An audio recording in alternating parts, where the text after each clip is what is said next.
Over 10 years of betrayal by my wife with her boss left me stunned. The retaliation was swift.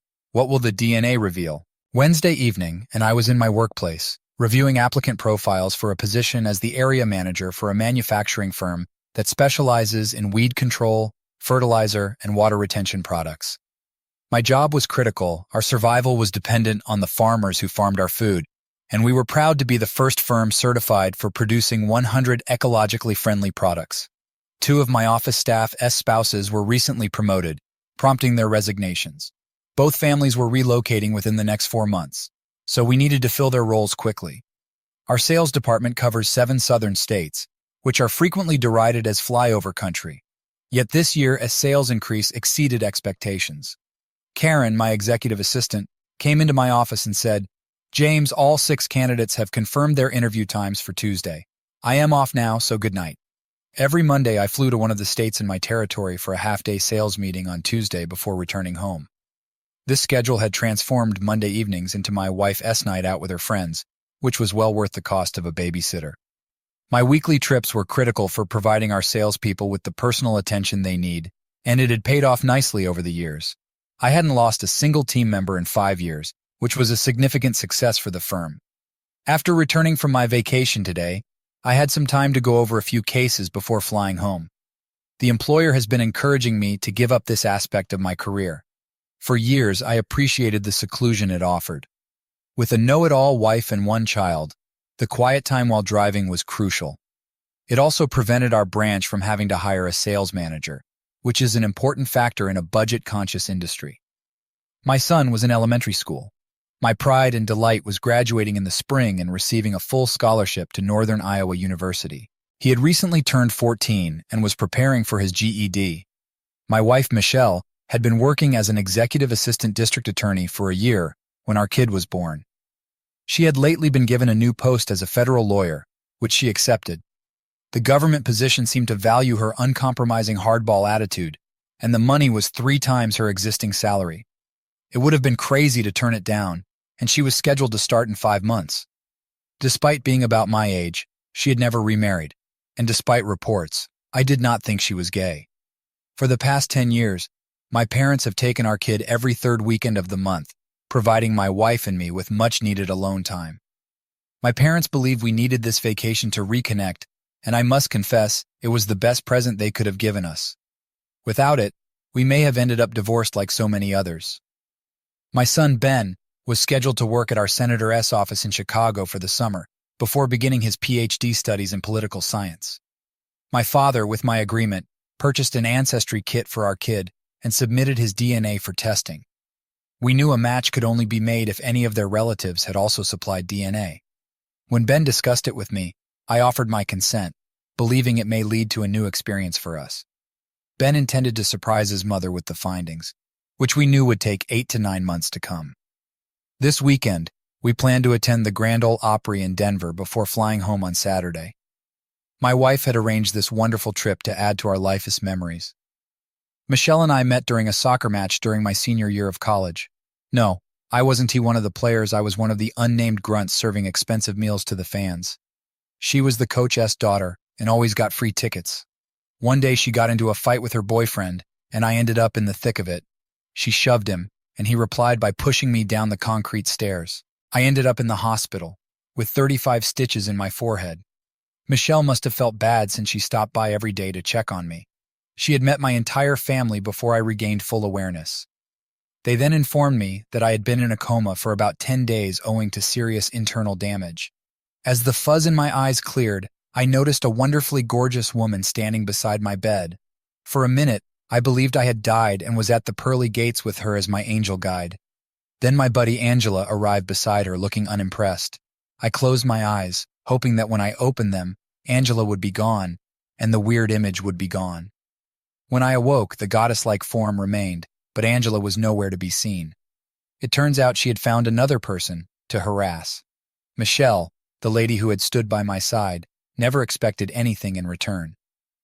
As I gradually rebuilt my life, we began dating quietly. Following college, I moved into sales, while she got her first job as a management assistant. During a family reunion, her younger cousin inquired why she was still unmarried. To which she answered, "Because James hasn't proposed to me yet." 2 months later, I found myself at the altar watching her come towards me. Michelle stood 5 feet 7 inches tall with long brown hair, piercing green eyes, and a presence that could halt traffic. We were married, but by the 4th year, we were on the verge of divorce. I still don't entirely understand what went wrong, and possibly Michelle didn't either. On our way home from a trip, we stopped at Johnson S., which is known for its flying rolls and subpar meals. Michelle insisted on stopping since it reminded her of her mother's cooking. As we got down, she leaned over and switched off the car music system, indicating that she wanted to have a serious conversation. I quietly turned on a recorder I had in my jacket pocket, a habit I adopted for situations like these. "James," she said, "have you ever thought about having an affair?" Her words hit me like a ton of bricks. My mind raced with questions. What provoked this? Was she hinting at anything? I took a big breath to clear my mind. "Michelle, let's be honest," I said. "Everyone's had thought about it. The real question is whether I've ever acted on it, and the answer is no." "Why not?" said the woman. "Because I took my vows seriously. When we got married, they meant something to me then, and they still do now." Michelle sighed. "Times have changed, James. Marriage vows don't hold the same weight they used to. I think you should consider finding a mistress, someone you're compatible with. Don't worry about guilt. I'm giving you my blessing. It might even strengthen our relationship." The notion stunned me. It felt like she was giving me permission to betray her, which I couldn't understand. "Why is my having an affair so important to you, Michelle?" I requested an explanation. "Have I done something to make you want to sabotage our marriage?" She remained silent for a long time. Finally, she turned on the sound system to stop the conversation, but her silence said volumes. Michelle was always prepared to respond to any question, so her silence was striking. I began to suspect that something was terribly wrong in our marriage, which I needed to investigate. We drove for another hour in peace, covering around 60 miles before she turned off the sound system again. I grabbed for the recorder. "I am sorry, James," she said. "I think I've been reading too many romance novels. Those ideas must have come from there." With that, she turned on the sound system, as if the situation was resolved. But I knew better. Michelle despised those novels, usually rejecting them as rubbish. She would never read them, much less allow them affect her thinking. As we drove the final trip home, I realized how little I understood about her Monday night out with the girls. I had always trusted her totally and never questioned her actions, but suddenly I couldn't escape the feeling that something wasn't right. Was she going out to bars for one-night stands? When we got home, my parents were there with our baby. I prepared drinks for my parents and listened to them discuss their weekend with Ben. They treasured these memories, claiming he kept them youthful and active. They stayed for almost an hour before leaving, and I led them to their car, my mind still whirling from our chat with Michelle. "James," whispered my dad, "when would be a good time for us to have a private conversation at your office tomorrow?" "I've got interviews all day," I told him. "How about we meet in 2 hours? Whatever's going on, I am here for you," Dad said quietly. "It's not about your mom and me, it's about Michelle and your son, and I can say more because Michelle is watching us." "Okay, Dad, I'll drop by after work and we'll figure it out in an hour," I stated loudly enough for Michelle to hear through the window. After watching my folks drive away, I walked inside, got my vehicle keys, and tossed my tools in the trunk. "Hi, honey," I said. "I need to stop by Dad's tomorrow to help him with something, so I might be a little late." "I heard you from the window," Michelle said. "Don't worry, we can have dinner later." The next day, my parents came on time and were escorted into my office. We sat down to wait for the coffee to be brought in. Karen locked the door behind her as soon as it came. "James," my father began, "I owe you an apology for that silly prank with the DNA test. They found a match for Ben. He has a paternal grandmother who's been searching for her son and his descendants. He gave me an ancestry form with the woman's name and phone number." I was astonished. Dad saw my reaction and realized how profoundly the news had touched me. "Dad, I don't think this is a mistake," I remarked. "Let's see what we can figure out." I phoned the number and engaged the recording feature on the office phone. I wanted to ensure that the exchange was documented. The phone rang twice before anyone answered. "My name is James Brown, and I am looking for Mrs. Susan Green regarding a DNA match found through Ancestry," I told her. "May I speak to her, please?" "You're speaking to her," the lady said. "How can I help you?" "It's complicated," I explained. "In short, my son is your grandson. You mean Ben Brown? She questioned. Yes, that is correct, I confirmed. Then you might know my son, who I had to give up for adoption when I was 17, she explained. I might if I knew his name, I said. He was adopted by a family named Johnson, and his middle name was Michael Scott, Mrs. Green recounted. My face became pale, and my parents' eyes welled up with tears since we were so familiar with the name. He is alive and well, I stated. He is now a district attorney in Dallas County, Texas. He is also my wife's boss. He has never been married, and now I think I know why. He is my only child, she said. I have stage 4 lung cancer and Don TT have long to live. Would you allow your son Ben to visit me before I pass? If you can afford it, I'll gladly pay for the ticket. I'd like to meet him and give him my inheritance. Mrs. Green, given the circumstances, I'll let you make arrangements with my parents. Since you're only a state away, they can bring him for a special weekend visit so you can get to know him, I answered. I wouldn't let my son go on a trip like that alone. Is there anything else you need? Get me a notarized statement authorizing my attorney to conduct a DNA test, she replied. Given the value of Ben S. inheritance, he needs to confirm he is who we believe he is before altering my will. Understood. I'll pass this on to my father, I told him. He can work out the details and get directions to you. I rose up, exited the office, and handed Karen my personal recording recorder. Transcribe and notarize both my conversation and the phone call. I'll need them for the divorce proceedings. Should I handle the DNA test authorization? Karen inquired, knowing that when the recorder was turned on, she should listen discreetly, a procedure that had previously settled several problems. Yes, I said, but we need to keep this secret for a few weeks. I want to find out what my soon-to-be ex-wife does on Mondays. I walked into my assistant S office and said, David, I need to speak with you and your wife as soon as possible. I'm going to need your help with a personal matter. David immediately sensed the seriousness of my request. She'll be off duty soon, he announced. I'll text her and she'll come right over. I went to my office and made preparations. David and his wife would use my home key to pack Ben S. things and depart the following Tuesday. I would get him up from school and leave him off at their house at 3:00. As I led my parents to the exit, David's wife came. I instructed her to go to his office and ID join them shortly. Karen had previously transcribed the tapes using current technology. I gave copies to David and Sarah to read, recommending they begin with the conversation between my wife and myself. I gave Karen the documentation my father had supplied so she could make duplicates for my attorney's file, making sure everything was in order. Sarah and David had known Michelle and me for many years, and today's discoveries hit them hard. Sarah and Michelle grew raised in the same neighborhood. Even though they weren't very close, they knew everything about one another. Sarah was taken aback when she discovered the previously unknown truth. Do you think there's any chance they're still lovers after all these years, she said? Or was it one of those situations they got into and then realized their mistake? I don't know, I said, but I'm going to need your help to find out. For the next few weeks, David, I need you to take the company car for sales meetings. Sarah, I'll need to drive your car so that no one will recognize it. You can use David's car. I'll inform corporate that this is part of your cross-training, David, so you'll have to do it for the next 2 months. You're going to follow Michelle around on Monday nights and document everything. David looked at me. Since Michelle believes you are still making your weekly trips, she'll be none the wiser. My gut tells me it's still happening, I said. Why else would Michelle suddenly suggest I have an affair with her blessing? If Johnson hadn't changed jobs, nothing would have changed. I believe Michelle may be planning to move in with Michael Scott Johnson when he starts working in San Antonio. If Michelle can prove that I am having an affair, it would justify her filing for divorce in her eyes. I can see Michelle doing something like that, Sarah told me. It's become common to deflect blame onto others to distract from your own behavior. If you find proof one of these Monday nights, call me. I'll have dispatch send a couple of officers to inform them you've been in an accident. That way we can get a detailed report on their state, clothed or otherwise, and where they end up. A few cops wouldn't mind finding a bit of revenge on the DA for how he has treated them.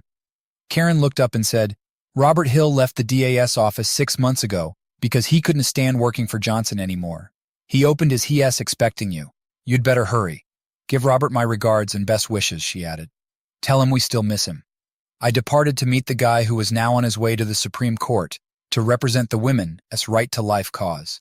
His perspective on the law and its application has turned numerous instances on their heads. As I neared Robert S.'s office, everything began to make sense. Michelle and I began experiencing marital problems shortly after she started working for Michael Johnson. At the same time, I was promoted to sales manager and had to start traveling more regularly. If their affair had lasted all these years, I would have been an unsuspecting cuckold for more than 10 years. Michael's pricey Christmas and birthday presents made more sense. Robert was waiting for me when I arrived. Sarah had informed him on our plans.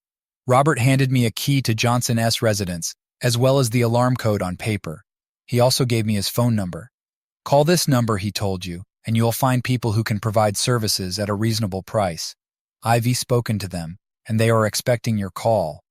Why are the codes only good until the end of next week? I sought clarification. Johnson will get a monthly reminder to change his access codes, Robert stated. He intended to sue Johnson for child support from the day Ben was born. Under state law, he couldn't avoid it by declaring bankruptcy. If Robert was successful, Johnson would be financially destroyed.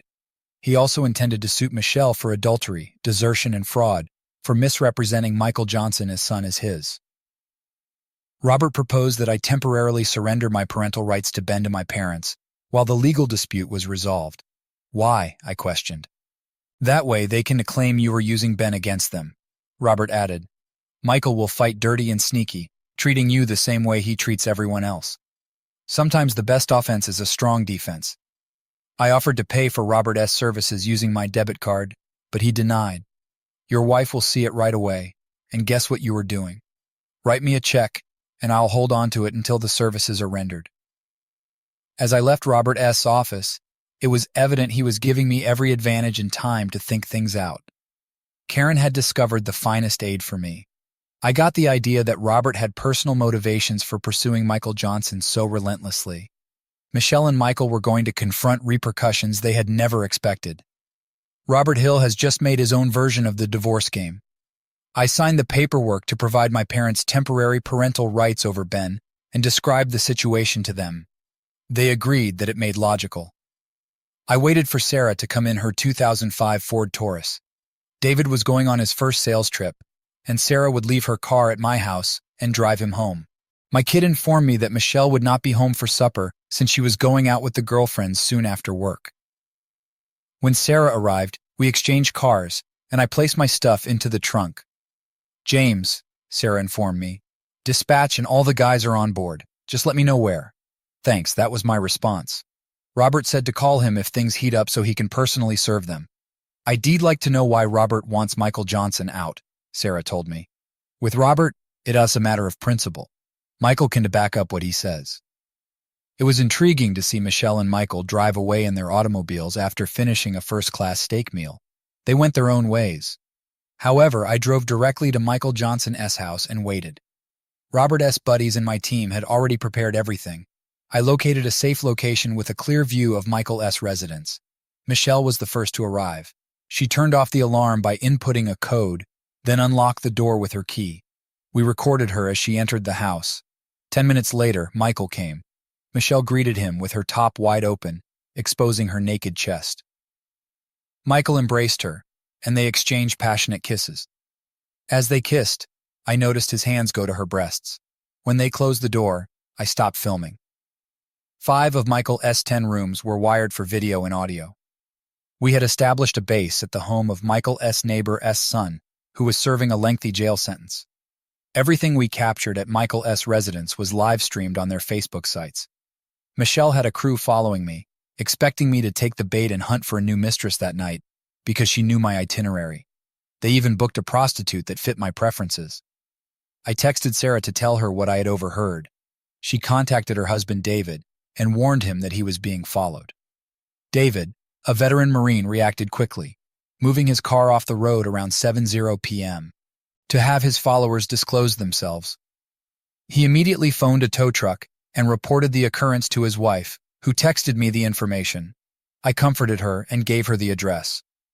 I went over to Michael's house and disconnected the valves from all of their car's tire rods, preventing them from leaving. The lovers were stuck. Police officers came with blue lights blazing and began searching for Michelle Brown. Michael attempted to deny her existence until the cops pointed to her automobile in the driveway.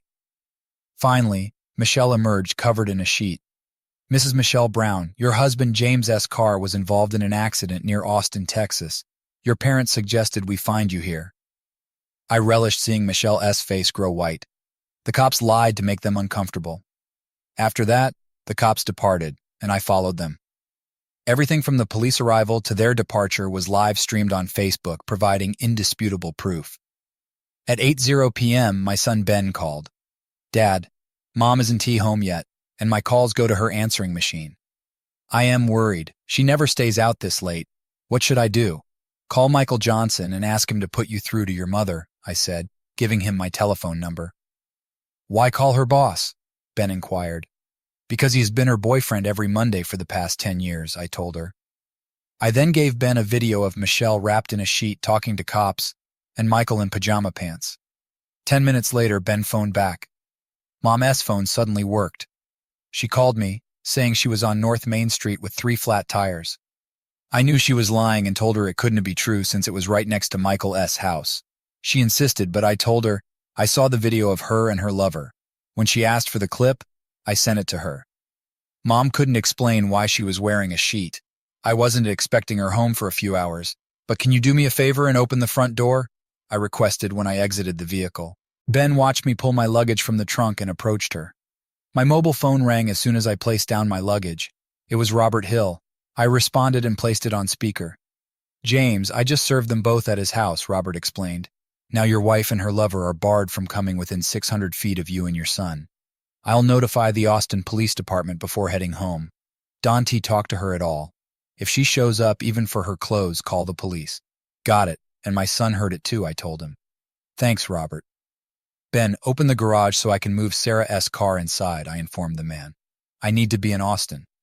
As we ended, Ben said, Is that why the locksmith came at 5:00 to change the locks? Yes, it was a last-minute decision, I answered. I had Kathy order it since it was becoming clear things would go as planned. What prompted this? Ben was asking. The DNA test your grandfather sent to Ancestry.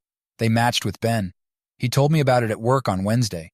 When I contacted the woman, it turned out your mother's boss is her son, whom she gave up for adoption when she was 17. Ben became enraged, and I held him until he calmed down. Then we walked into the kitchen and talked softly. I played a tape of a discussion his mother and I had on our way home from Denver. Listening to his mother's remarks was illuminating. Why does Mom want you to have an affair, Dad? Ben was asking. To offset the consequences of her actions if they were discovered, I explained. It's ironic that her assumption led to the truth. A soft knock interrupted us. Because I wasn't meant to be home, Ben said. A police officer informed us that they had stopped Michelle's taxi and warned her against breaking a court order. Ben and I spoke about everything late into the night, concluding that Michelle should have been a writer given her talent for narrative. I still can believe Mom had an affair with the same man for over 10 years, Ben added, his voice full of amazement. How did we not notice that? It was simple, I said. You were young, and I was a sales manager who traveled to different states for meetings every week. Out of trust in our marriage, I saw no reason not to give your mom my blessing for her weekly girls' night out. We all trusted her, Benjamin said.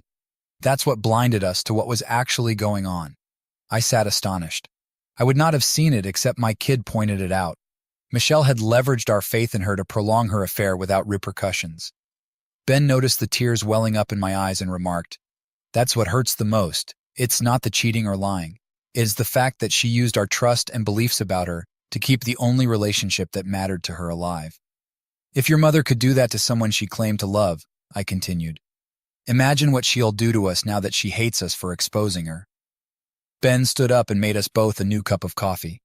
A SMS notification appeared on my phone as dawn was breaking. It's from your mom, I said. She wants to talk to me as soon as possible, saying we have family issues to discuss before I return from my trip. How are you going to respond? Ben said, his voice filled with concern. Don't worry, I responded. I'll tell her to go ahead and laugh at the big dumbass behind my back with Michael. She can still move to San Antonio with him, but not with our son, Ben told me, surprised. Your mother doesn't need me anymore, I stated. My usefulness to her has run out. She wanted me to have an affair so she could use it against me in divorce court. She never thought she'd get caught after all this time. Hearing the brutal reality in my words must have been terrible for Ben. Few people can face stark reality without becoming defensive. Most lash out, calling the truth teller names because the truth hurts, but they eventually accept it. I rose up and cradled my kid in my arms as he began crying again. We were able to settle down before we heard Ben stir. I switched on the kitchen TV to watch the local morning news, like I normally do. Soon he was eating breakfast and astonished to find me at home. We were all surprised when an image of my wife showed on the screen. My son cranked up the volume, wondering. I felt sorry for him as he overheard Michael and Michelle saying how foolish I was. Michelle simply stated, "That fool is such an idiot, he doesn't notice anything going on around him." Then his mother made a scathing comment about me, which made them both chuckle. The reporter interrupted adding, "I don't think they are laughing anymore." He said that after witnessing 6 hours of the longtime lovers' Facebook activity live, their plot to match James Brown up with a prostitute in order to get a divorce and seize all he had failed horribly. The following scene showed Robert suing both of them. Ben went up to me and sat on my knee, weeping. It was a terrible way for a 14-year-old to find out that his father was not his biological father, but rather his mother's lifelong lover. Michael summarized it clearly. "If you're just a piece of trash in Mom's eyes, what does that make the rest of us?" I helped Ben calm down and explain what had transpired since we returned from Denver. I phoned the school to request that they be excused on Tuesday and Wednesday to provide them time to acclimate. Ben remarked, "Dad, the chief of police is coming." That drew our attention, and we turned up the volume again. It was stated that Michelle Brown and Michael Johnson, our current district attorney, would face criminal charges. A task team was being formed to investigate. I reflected on how public exposure frequently drives people to confront acts they tolerate privately. Hypocrisy pervades our culture every day. After breakfast and cleanup, I gathered my kid around the table. I handed him a copy of the letter my father got. Then I responded, "Ben, my folks are getting you up and taking you to meet the mother of your biological father who is dying of cancer, has wanted to meet with you. There is a reason for this, but she should explain it to you. As far as I am concerned, you are my son and always will be. If you have any questions, ask your grandparents. Ben, will you help your brother pack for the weekend while I call my parents?" That was my request. As soon as the lads departed, my daughter said, "How do you handle this, Dad?" "I don't know," I said. "I find myself constantly struggling to keep my cool. Remember, if this ever happens to you as a father, you have to stay strong for everyone else in your life." With those words, I contacted my parents and explained the situation. They stated they'd arrive as soon as they finished packing the car because they just had 1 hour till their flight. I had no idea how much my relationship with my kid would improve at that point. We watched as the boy I had raised left with my parents to meet his biological grandma for the first time. I prayed that everything would go well and that he would return with the same affection he had always shown. The district attorney's office seemed like a morgue. Michelle Brown went shopping for new clothing after her car was towed and its tires fixed. Meanwhile, Michael Johnson reviewed the case brought against him. Despite the lack of a direct DNA sample, they were able to link him biologically, making it impossible for him to deny his ancestry. The workers now understood the truth about their connection and their long-term romance. This revelation, along with the secret facts about Ben Brown's history, was creating a political nightmare. The statute had enlarged the definition of fraud to include the failure to disclose all important information, prompting Robert to initiate a civil claim against both Michelle and Michael. It was evident they had been scamming me for many years. All of the lawyers Robert consulted predicted that James Brown and Robert Hill would win. Most lawyers had heard about Robert's courtroom prowess, and none wanted to challenge him. By the time he presented his case, most defenses were rendered ineffective. Their actions was exposed on Facebook, and their apparent attempt to destroy an honest guy for personal benefit made front-page headlines. Michelle had just stepped out of a boutique she visited, recognized for its unusual apparel, thanks to Michael's status in the community. She didn't expect to run across a woman who frankly inquired whether she was insane for not understanding things would go wrong. When Michelle inquired what she meant, the lady said, "You've been a porn star on Facebook for at least 6 hours." Michelle arrived to Michael's residence about 3:00 p.m. and discovered that the servicing company had just finished. They mistaken her for the homeowner and advised resetting all of the security codes. It wasn't he until they left that she realized she hadn't signed electronically to certify their presence. Michelle phoned Michael to ensure he didn't accept the new employment in San Antonio. When he inquired why, she revealed her concerns. They began to suspect that I was only protecting myself since they were both aware that Michael's new position was a political appointment from the deep state. Michelle got herself some coffee, sat down, and read the divorce petition. The first blow came when she realized her own remarks had raised my suspicions. I was bewildered as to why she wanted me to purposefully injure another person for her personal enjoyment. My parents had told me about the DNA match, which established Ben's genuine origins and gave irrefutable evidence of Michelle's infidelity. Michelle realized that I must have been aware of her actions long before Ben's birth. At that point, she realized I was behind the previous night's occurrences, revealing the hidden realities about her life. The doorbell rang as she was taking another drink of her coffee. She rose up, went to the front door, and discovered Mr. Williams, Michael's despised neighbor. "What can I do for you?" she inquired. He handed her an envelope containing legal documents and said, "James, your husband, used my apartment as a base for his operations against you and your lover last night. I was happy to help because Michael Johnson got my son the maximum sentence as a first-time offender. The information in this envelope will also be delivered to everyone on your side of the family this afternoon. James wanted to know if you are laughing at him now." Michelle smirked as he walked away. Back in the kitchen, she opened the packet, which contained photographs. The photos showed her welcoming Michael into her home, greeting him at the entrance, and indulging in sexual foreplay in the living room. The photographs also included police officers. James' team had been thorough. The final printed page, signed by her husband, said that if the information was made public, there would be dire consequences. Her intentions to push her spouse into obedience had failed. "Michelle, I wrote last Sunday when we returned from Denver. I realized you were trying to set me up for divorce. Since then, I have been trying to understand why your love turned into hatred. Now I know. You blame me for what you felt was missing in your life. You felt trapped and longed for your carefree single life. That's why you turned to him to rediscover the single life you missed. By doing so, you escaped from a marriage you despised for a few hours each week. The only reason you stayed married to a man you despised was because Michael didn't want the responsibility of raising children, not even his own.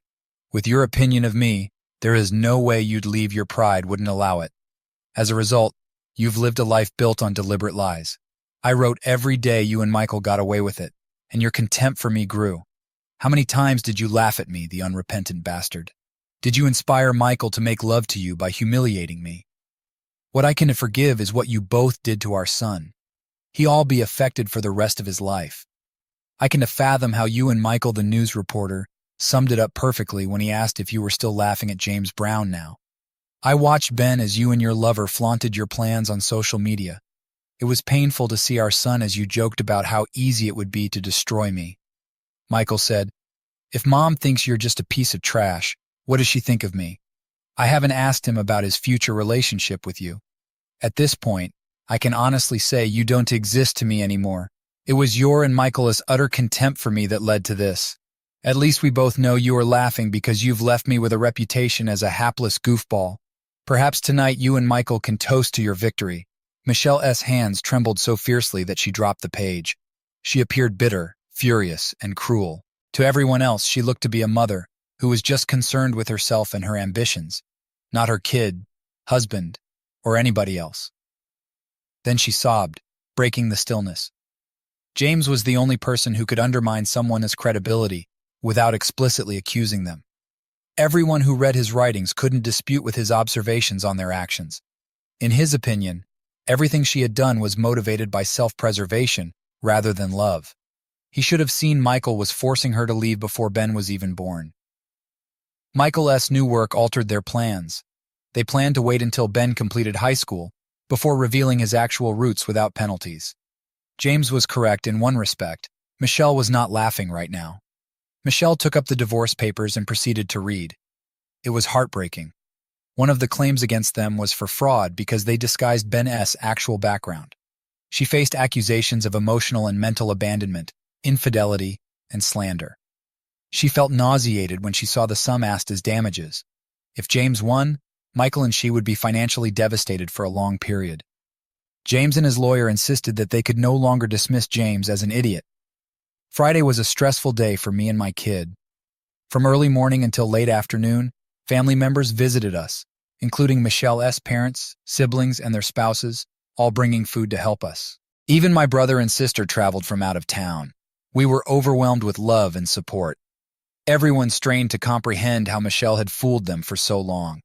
They all agreed that what she had put on social media demonstrated her evil intent. My father-in-law and I got a cool drink and headed out to the patio for a few minutes. "James, let him go," he urged. "Jessica is in the house so you can have some privacy. We'll keep them away until you calm down." He remained with me until things calmed. "Jessica and I plan to change our will," he announced. "What should have been Michelle's will be divided among your son. She may be our daughter, but I'll never forgive her for what she has become." When my father called, we had just completed packing out the home. "Ben met this lady," my father explained. "You can definitely see the family resemblance." Their meeting went well. Mrs. Green was interested in our family situation and got Ben to openly express his feelings, which was good since he had been keeping things to himself. The lawyer got the blood sample he needed and then invited me in for a private conversation, my father said. He asked about Michael Johnson, and I told him what we knew. I learned that Michael's real father is in prison for life for killing his mistress's husband. Michael would have inherited from his real mother if Ben hadn't come into her life. "Don't worry, Dad," I said. Robert Hill got a court order banning Michael from being within 600 feet of us. It was a hectic day, with many family members on both sides expressing support. We stayed at Mrs. Green's residence as guests. "Your mother felt honored to be treated so regally," Dad stated. "Ben is staying with Mrs. Green now. We both like her." Her lawyer said he hadn't seen a smile on the grand old lady's face in a long time. "Hold on, I'll put your mom on the phone." "James, I got a chance to talk to Susan alone," she mentioned. "What kind of son you were, and I spoke about your life, trying to be as honest as I could." We discussed in great detail what had happened over the past week. She appreciated the respect you showed her and thanked us for advising her on handling her estate situation, my mom said. "She plans to leave everything in a trust in Ben's name for you to manage until he turns 21. Text me when you leave so I can be there when you bring him home," I added before I disconnected. I emailed Ben, "We all miss you," and quickly messaged Dad. We finally had time to get things organized before David and Sarah arrived in my car. I apologized to Sarah for not returning the item sooner. "The police chief sees a chance to take down Michael Johnson," Sarah told me. "He and Robert are collaborating, and Robert has provided some questionable items for the investigators." When I returned, the personnel appeared dismal and disturbed. David elaborated. I told them in general terms that some of us were aware of what was happening most of the week and helped where we could. "It has been an emotional roller coaster since Monday night. The kid is still struggling, so I am taking Wednesday off too," I reported. "Have you heard anything about Michelle?" Sarah inquired. "Not since Monday night," I responded. "Michael and she are probably busy with their own lives, making it clear how they feel about us. My son phoned me early Friday morning to see if he and his grandparents might come home late on Wednesday. I offered my blessing provided her grandparents approved. She thanked me for making her go." "Why?" I questioned her. "Mrs. Green made me realize it wasn't my fault that Mom's infidelity brought me into the world," Ben told me. "She made Daddy understand that we were all innocent victims and didn't deserve what Mom and Michael's behavior brought upon us." "I love you, Daddy," she remarked before calling it a night. On Wednesday night, Ben and I watched as my parents drove into our driveway. They appeared anxious and exhausted. When Ben stepped out of the car, he jumped into my arms. It was good to have my son home. His father unlocked the trunk and brought in his bag, which Ben carried straight to his bedroom. The three of them then walked to the family room to catch up, while my parents and I went to the kitchen for some fresh coffee. My parents gave me their impressions of Mrs. Susan Green. When we left, she was calm, my father claimed. Meeting Ben and having him accept Mrs. Green was important to her. Mom took out an envelope of legal paperwork from her handbag and handed it to me. "This was given to me by her lawyer per Susan's instructions," she continued. I opened it and discovered a $60,000 check and a brief note. The lovely woman thanked me for granting her wish and told me that she had already outlived her life expectancy before I reached her. The DNA verified the biological relationship.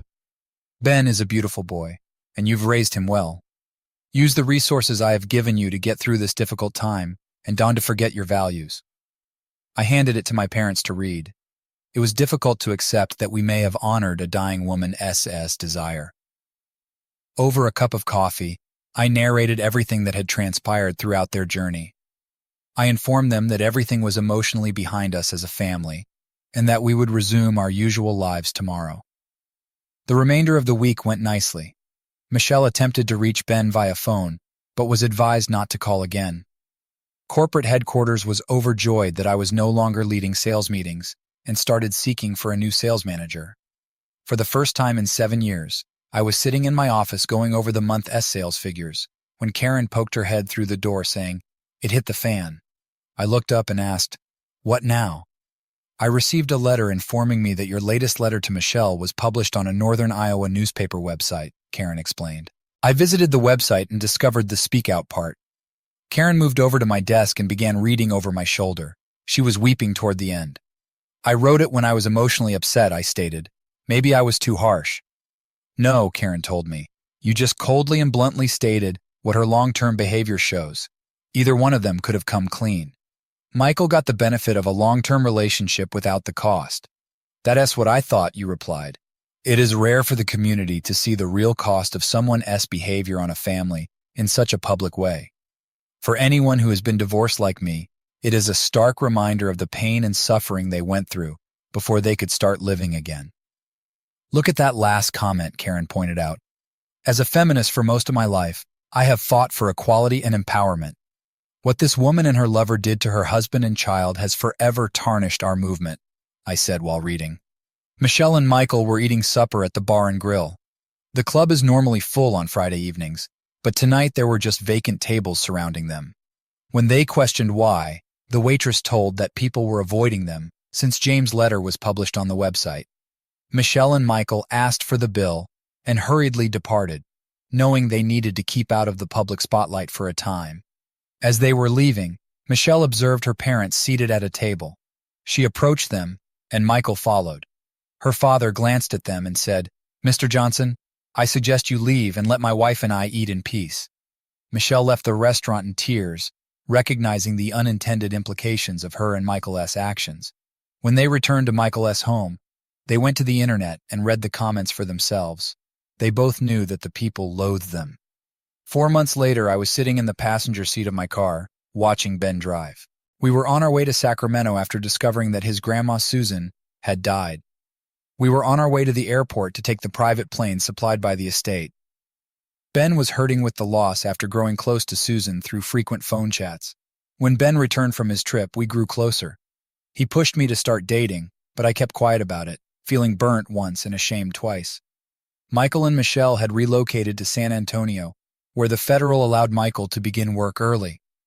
The county was happy to be rid of him as long as he paid back more than $35,000 in dubious costs. They now resided in a leased 3-bedroom apartment, prepared for the possibility of bankruptcy as a result of the coming civil lawsuit. Under Texas bankruptcy regulations, they were only allowed to keep $20,000 apiece.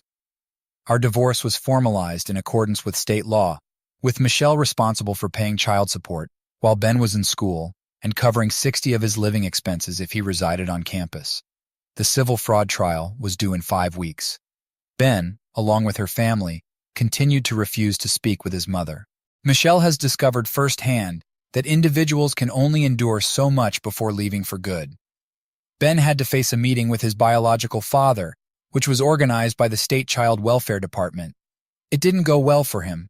Ben said that his mother had warned her that he, like his biological father, was a heroin addict who should not be let near any woman. Ben announced in front of welfare authorities that both his mother and himself had died. We attended his grandmother's burial, following which the lawyer announced the size of Ben's bequest. It was overwhelming. As trustee, I discussed it with Ben, and we agreed to sell his grandmother's home, preserving only personal jewelry and a few photos. Back home, as the school year came to an end, I prepared for the first day of court on Friday. Ben went inside the den. "Dad, can you arrange for Michael, Mom, and their lawyers to meet with us and Robert on Thursday?" they requested. "I think so, but why?" I asked. "I want them to see the real cost of their actions," Ben told them. Grandma Susan suggested it. I phoned Robert and we scheduled the appointment. It was a gorgeous sunny day when we met with Michael, Michelle, and their lawyers. Ben spoke first. I requested this meeting, the man said, to inform my biological father of the following: the whereabouts of your father and his request to visit him in prison. He is serving a life sentence for the murder of his mistress's husband. You must realize that you are the product of a rape committed by a distant cousin when she was 12 years old. Ben gave him an envelope that had his name on the front. I enjoyed Michael and Michelle's surprised looks. You both should know that my biological grandmother left me over $90 million in trust for my father, James Brown, until I turned 21. It would have been yours, Michael, if she hadn't discovered me, Ben said me. When my grandmother discovered how I was conceived and what happened, her morals and standards changed, and she disinherited you. Robert, my trust will pay my father's legal bills. Michael and Mom, you can try to reconcile before we go to court, because if we have to, we'll go all the way to the Supreme Court. Mom, you have to realize that even though you created me in sin, that doesn't give you the I left the meeting feeling both pleased and humble. My son had stated everything. Whatever happened tomorrow didn't matter, since today I was given what actually mattered. The day of the trial arrived and the courtroom was full. Michelle and Michael seemed noticeably shaken. Robert carefully stated our argument, leaving no space for dispute.